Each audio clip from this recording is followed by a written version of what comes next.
Hey guys, good morning, and it's Tuesday at the moment. My voice is getting a little bit better, but did you ever wonder how to work social media?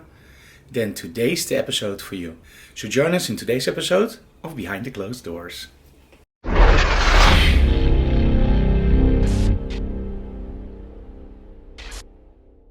Now today officially I'm a day off. So let's take a look at social media, the biggest place in the internet, but also the most confusing for a lot of people. Now remember, today I'm going to give you my views. If your views are different, no problem at all. We all do it our own different ways.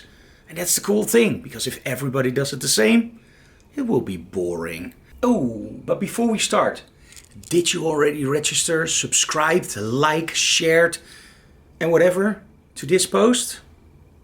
If no, I'm gonna wait. So press that subscribe button. You know you want to. Do it. Do it now. Because that's the magic of social media. Making sure that your network grows. So, back to our regular program.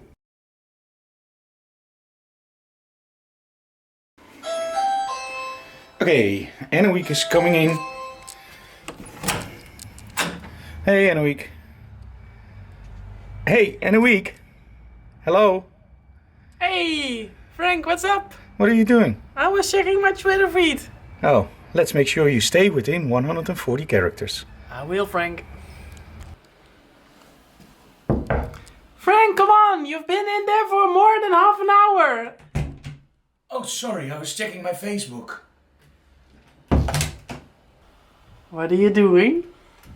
Oh, I'm photographing this brick. Now, it doesn't look like much, but I'm gonna put it on Instagram, put a lot of filters on it, gonna Instagram the heck out of it, and I'm gonna get so much likes, so... Okay, so you just saw Twitter, Instagram, Facebook. Now, those are only 3 of the many different social media networks.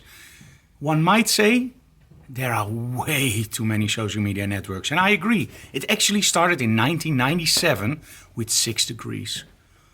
And look where we are now. The list goes on and on and on. Okay, so which social media networks am I on? My main hub is Google+. Now, Google+, according to many, is dead. It doesn't work anymore. And I kind of agree. It is a little bit of a weird network. The thing is, everything on Google Plus is the best. You have the best quality of your images. You have a great option for Hangouts. You have beautiful communities. But somehow, it doesn't really catch on. What is the other network? Of course, Facebook, where I have a personal page and I have a so-called fan page. Of course, we have Twitter, Instagram. I'm also on LinkedIn, but I don't do a lot with LinkedIn. And I'm also on 500 pics, which I doubt why. And I also tried, don't tell anybody else, I tried Snapchat. But in all honesty, maybe I'm too old for it, but all the swiping and I just don't get it. And as long as my son has to explain something to me, like, okay, Dad, you have to go there, and then you have to go up from that page, go left from that page, go down again. Shouldn't it be easy and quick to do? And I can't save my images, and the whole idea behind Snapchat is that it's something that's on there, at least that was I understand, for 24 hours. Now, if I create something, I want it to be online longer than 24 hours. Why otherwise create it? Now, what is a social media network? A social media network is a meeting place of people. That's exactly how it started, to get into touch with each other. But it's grown into way more. You could say it's grown into a monster. So what do you put on your social media network? It's very important to put stuff there that engages people, in my opinion. And occasionally get video. Now, to know what to put online, you have to know the network. And let me give my opinion. Twitter. It's the 140 character. It's quick. It's fast. It goes. So if I have a workshop I want to promote on Twitter, I can probably promote it 3, 4, 5 times a day because it goes really fast. Now we have Facebook. So with Facebook you have your personal page, for all the stuff for your family. We had a nice barbecue, it was great meeting you again. And you have the so-called business page. Now you would expect that if you put something on your business page and people actually want to follow that they will see everything. But that's the problem with Facebook. And the problem with Facebook is commerce. Now if I post something on my fan page, I expect all the people that want to see it, so who liked me, that they actually see the stuff that I post. In reality, they don't. You have to pay money to Facebook to make it go bigger. I don't think that's fair. If I want to see something from somebody, I don't want to jump through hoops to make sure that I see everything. I just want to say, I like this person, I want to see everything, and that person doesn't have to pay any money to Facebook. So that's my big gripe with Facebook. Now, Instagram. Instagram is awesome. I never did a lot with Instagram, but I started doing it a while ago.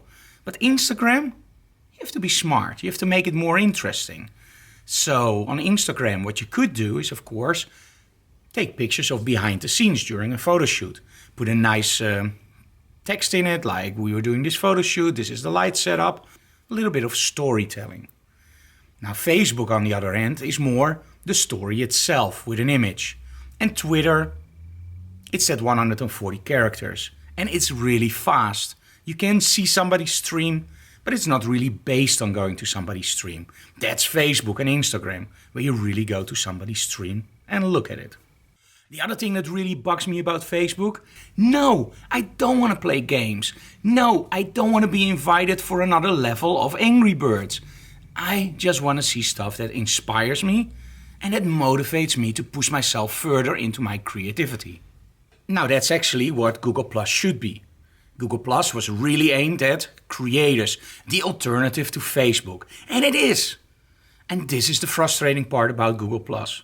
It has everything. It has the right cards to beat Facebook. But it doesn't. And you know why? Because everybody is on Facebook.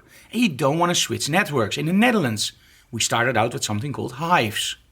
And you didn't go to Facebook because you had Hives. And you don't want to have two social media networks.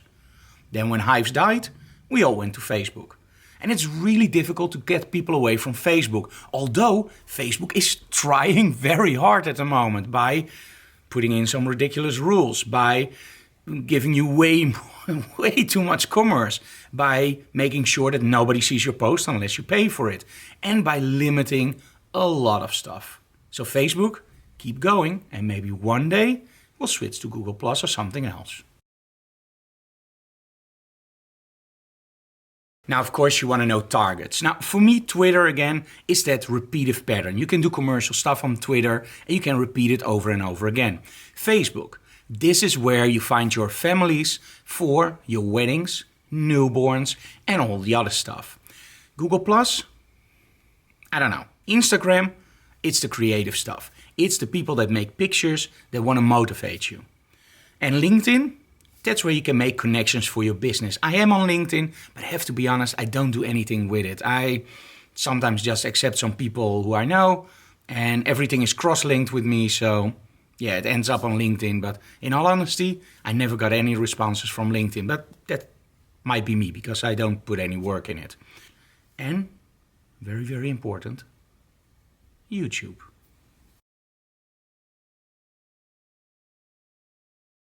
Now, why did I mention YouTube after all the other networks? Is YouTube really a social media network, or is YouTube just a collection of videos? That is an interesting question. What is a social media network? I think a social media network is something where you connect, what you grow, what inspires you, what pushes you to the next limit. If you look at all that, I think YouTube is the biggest social media network. Now, when YouTube started, the quality of the videos was really poor. The image quality wasn't great. It was overflown with cats. It was overflown with dogs or some weird stuff. When you look at YouTube now, in all honesty, it's awesome. You see stuff like Casey Neistat. You see drone videos that are absolutely awesome. You see stuff from Kelby One. You see stuff from photographers like Glenn Dewis. Joel Grimes. You see all the big names having their own YouTube channel and connecting with their followings. And that, boys and girls, ladies and gentlemen, bring us actually to one of the most important things about social media. Connecting. Make sure that you connect. And what do I mean with connect?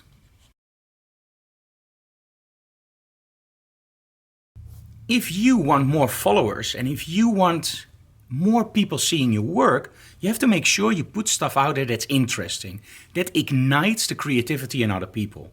So don't just put something on there like, hey, I got this Joby stick, it's awesome. No. Put something on there like, hey, I got this Joby tripod, it's absolutely awesome, because think about this. Now, if you're on a location, look at what the Joby pod can do. You can actually bend it in any different way. You can use it, well, you can put your camera on there and you can use it as some sort of extension or a selfie stick. It has this leveler and it gives you so much more creativity. Now that's something else, right? This is a totally different product placement. Thanks, Joby. So by just not showing you something, but telling you a story about it, you actually start to hit the fundamentals of creativity. Engage with people with storytelling to make sure that people are interested in what you say. But most of all, they learn something. So they now know you can do something with the Joby pod that you can't do with another tripod. Okay, Frank, I got it. You have to be unique. You have to. You have to be unique. But most of all, I think you have to be yourself. So I'm not somebody that will go like, hello, I know everything about photography. That's not me. So if in front of the camera I would be like that, people would very quickly find out that it's all just a game. I'm playing something. And that will lose the interest of a lot of people. Some people may still like it, but most people will go like, he's fake. So be genuine. The other thing is, always be nice and interested in people that follow you. I always tell people, if you take the time to mail to me or respond to my posts, I will make sure that you know that I saw it and I will respond back. On Facebook, that often means I read a comment and I will just give a like. Do remember, guys, that I run a very, very busy schedule. And I don't have time to answer everybody personally because we get a lot of likes and responses on all that social media networks. But I still want to make sure that you, the viewer, know that I saw your post and that I liked it. And that's social media. It's the connection between you and me. You, the viewer, me, the creator. Because the creator has to be inspired to create new stuff for you guys. That's the thing about social media. But how do you grow your network? Growing your network is the most important thing. So the first thing, make sure you connect. So how do you connect? I'm going to show you that a little bit differently. Okay, how I would like to see social media is as follows. This is my little bubble. Hey, it's me. And in this bubble, there are all the people that follow me, that like the stuff that I do. So they like to interact with me. And as long as I keep creating cool stuff, they will stay in that bubble. Yeah, but there are many other bubbles out there. And there are some huge bubbles and there are some smaller bubbles. And of course there are the big bubbles. So how do I go from this bubble to that bubble? Always remember that there will be people here that are also there and there. So, connect the bubbles. So if you make sure that your bubble is filled with people that are satisfied with the content you create, they will actually tell some people who are here. And those people will start to follow you, and your bubble will actually grow. Another thing is, of course, to make sure that you find somebody with maybe a smaller bubble, and you collaborate with that person. So now what you do is you get a lot of traffic that way and a lot of traffic that way. And it will make both your bubbles grow a little bit bigger. Okay, Frank, you have to connect bubbles, but how? Hashtags. What is a hashtag? Let me show you. This is a hashtag. One could say that a hashtag is the glue that puts the social media networks together. Let's say, for example, I'm testing, and this is not a product placement, by the way, but it's just right in front of me. I'm testing these Joby Gorilla Pods, and I absolutely love them, and that's real. So if I want to make sure that Joby knows that I love their Gorilla Pods, I can use a hashtag with GorillaPod or Joby, or even better, both. Now, if I do a video about, let's say, Casey Neistat, I want to make sure that in the hashtag, I will have Casey Neistat, because who knows, maybe he sees it, maybe he does a shout out, and when you have a bubble of 5 million people, that's absolutely awesome, because maybe those people will come to my channel, and they will stay at my channel. Now, another cool thing about hashtags is that they will appear in search engines, but they will also appear on the timeline of, for example, in my example, Joby. How does that work? A lot of manufacturers will actually have a search engine aimed at their name.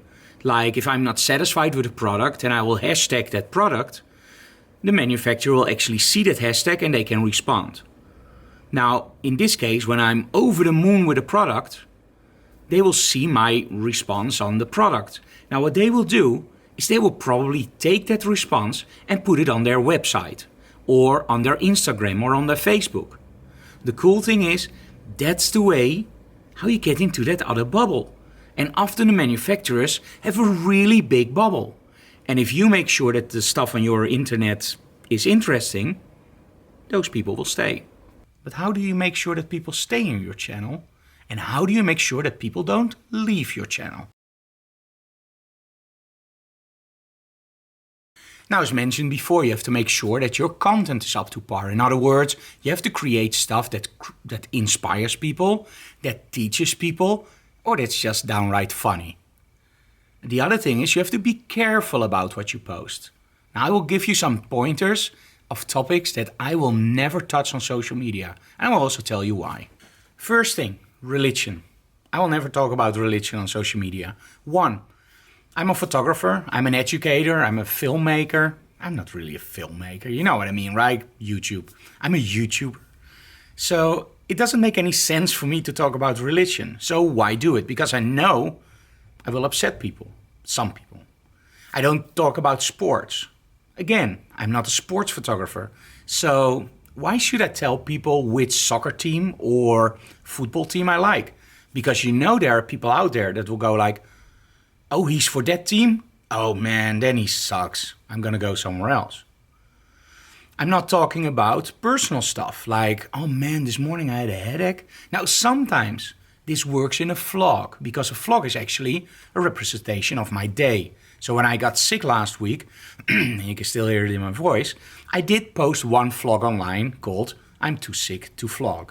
For the very simple reason I want to keep you guys updated. But that's what the vlog is about. It doesn't make any sense to put it on Facebook. So I really make the distinction between photography and personal life.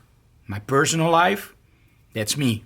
My views of political, religion, sports, that's all me. And it doesn't benefit the guys that are following me online. So I won't put anything online like that. And again, you know that people will unfollow you if you say stuff that they don't like. That's how the world works, boys and girls. Now, my grandmother once told me, if you don't know anything nice to say about people, just keep your mouth shut. That's the best tip for social media you can do. Don't say bad things about people, because for the very simple reason, you never know who's reading it. Maybe there's somebody out there that's a huge fan of that person, and you really hurt them and you go like, oh, I really hate that person. And that guy will go like, Frank, what are you doing? And that will actually cost you followers. Oh, is follower count really that important? Well, it really depends on what you want with your YouTube channel, your Facebook or your Twitter. If you just want to have fun and show friends where you were, go on, just do whatever you want. If you want to build a solid foundation for your work or for your name or your company, make sure that every follower counts. And finally, never, ever lie. Because you have to remember so much. If I, for example, in video 1 tell you I absolutely hate these Joby pods, And in video 2, I tell you, these Joby pods are awesome. And you follow all my videos, you go like, wait a minute, what's going on? Can we trust you? And that's the most important thing when you are in education. People have to trust you. Now, over the years, I've told a lot of people, get this kind of software, get this video camera, get this photo camera, get this kind of lens, because they ask me. Now, why do they ask me? Because there's a level of trust. And trust can be easily broken. I always think that if you're reasonable online and you're honest in your opinions and you're honest in your advice, people will start to trust you. Now, sometimes that actually backfires for me.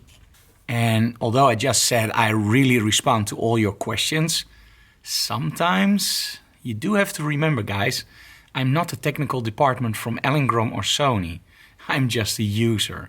So I get a lot of questions about, hey Frank, my camera doesn't work. What should I do? Bring it in for repairs.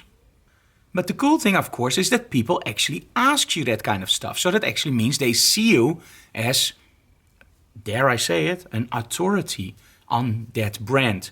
And that's awesome. And this is where for a business the power of social media comes in. Now, when was the last time when you saw an advert in a magazine and you bought a product in that advert based on the advert? Let me hear. Yep, I thought so. A long time ago. When was the last time you saw somebody filming or taking photos with a certain brand and you really loved that person and that actually pushed you to buy that brand? And that's a lot more, right? And in my opinion, that's where the future is going. The influencers, the creators, the ambassadors, the people that use the gear and that tell you guys on social media about that gear. But, as Stan Lee once said, with great power comes great responsibility. Yeah, that's nerdy, right? As a creator, as an influencer, as an ambassador, I will always try to tell you guys exactly my feelings about a product. So that means that my product reviews aren't always, oh my, I love this camera, everything is great about it. Most of the times I will not give you the specs because you can find those online. In my reviews, I try to give you the stuff of the camera or the gear that I use and my opinion on that. And it might be negative in some points and very positive in others. Like take for example the camera I'm using now, the Sony a6500 for video. Absolutely love the camera. I'm now even using it without a microphone. Sounds great. The only thing I don't like? There is no flip-up screen, so they can't see what I'm doing. You know what I'm actually using at the moment? A mirror behind the camera to make sure that my framing is okay. It works, but I think if I don't tell you guys, you will buy the camera because Frank loves it and it's all positive. You buy the camera and you're disappointed. So one of the things that's important about an ambassador or an influencer is to give you all the points that we encounter during the use of our products. And that brings us back to where we started, social media. By connecting the bubbles, by making sure that you have a positive view, and it shouldn't always be positive. You can show people sometimes that you're really down, that you don't feel well, but don't go on for too long. I see on Facebook, I see days after days, people following a certain diet, telling people about how they feel. Turn that around. Don't tell them how you feel. Tell them the benefits of that diet, what you are actually eating, why you are doing this, what is the health benefit of that. That makes it interesting to read. I don't want to know, okay, day 1, I started with my diet. I feel like crap. Day 2, another day in the diet. Now I got some interesting stuff and I feel a lot better. Day 3, you know the posts, right? Make it differently. Day 1, I start my diet because. Day 2, I ate this and this and this. You can create it like this and this and this. And it benefits is this and this and this. And I feel great. Now here you're going like, Frank, that's way too much work. And you are absolutely right. It is a lot of work. In essence, I specialize in education. I want to build a name for our channel. I want to grow that channel. And that means that I have to put a lot of effort in there. Now, of course, we also sell our commercial videos, which go way more into depth than the stuff you find on YouTube. But to buy those commercial videos, I have to make sure that I build a name, because nowadays online there are a gazillion photographers and you have to stand out. What we try to do on this channel and with our social media is just to be honest to you guys. And then I hope that you guys start connecting my bubbles. So if you like what we do, subscribe, tell other people about it, like us, use hashtags, and that way your social media will grow. And if your social media grows, this is when you also got noticed by, for example, manufacturers, by other people that want to do your workshops or want to buy your products. So social media is way more than just Facebook. But let's be honest, do you really have to be on Facebook? Let's ask the expert. Hey Siri, are you on Facebook? No, Frank, I don't have a face to put on it. Okay. What do you think about Facebook? I think, therefore I am. But let's not put the cart before the horse. And that's absolutely awesome. I think, therefore I am. But let's not put the cart in front of the horse. Now you might think it is put the cart in front of the horse. This is the joke. If you believe you have something to tell the world, if you believe you can inspire and create people, if you believe you can be unique or have something that's worth my time, use social media. And trust me, those bubbles will connect. But always try your best. Create the best you can do. Put your heart and soul in it. Because only then you have a chance of succeeding on social media. Because nowadays, there are a lot of people on social media. And that's why it's so important to connect those bubbles. So don't just point to one social media network. Try to connect them all together. And that is the power of social media. Okay, so that concludes the episode of Behind the Closed Doors for today. Now you actually saw that we start with a digital classroom because I think this is way more than a vlog. This was more like a small instructional video about how I look at social media. And I hope you get a lot out of it. Now if you do, please like us and of course subscribe to our channel. Because as you saw in the video, subscribing is incredibly important because that makes the channel grow. Hey guys, see you tomorrow, and tomorrow there's a normal vlog because tomorrow we actually have digital classroom. See you tomorrow. Bye bye.